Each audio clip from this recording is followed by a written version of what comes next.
যখন জুমার দিন আসে, এই জুমার দিনে যদি কোনো ব্যক্তি সকাল সকাল গোসল করে, আর্লি মর্নিং গোসল করে, গোসল করার পরে তার উত্তম পোশাকটা পরিধান করে, আর গোসলটা করে ফরজ গোসলের মতো, আতর সুগন্ধি খুশবু তার সামর্থ্য অনুযায়ী ব্যবহার করে, এরপরে পায়ে হেঁটে হেঁটে মসজিদে আসে, বাহনে চড়ে নয়, পায়ে হেঁটে হেঁটে।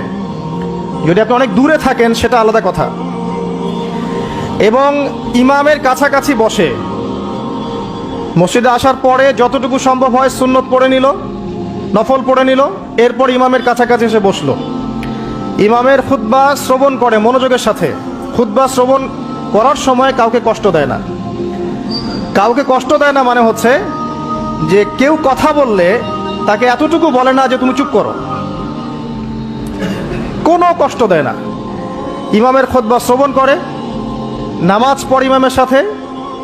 এই ব্যক্তির আমল নামায় নবী সাল্লাল্লাহু আলাইহি ওয়াসাল্লাম বলছেন যে প্রত্যেক পদক্ষেপের বিনিময়ে 1 বছরের নফল নামাজ আর 1 বছরের নফল রোজার নেকি লেখা হয়।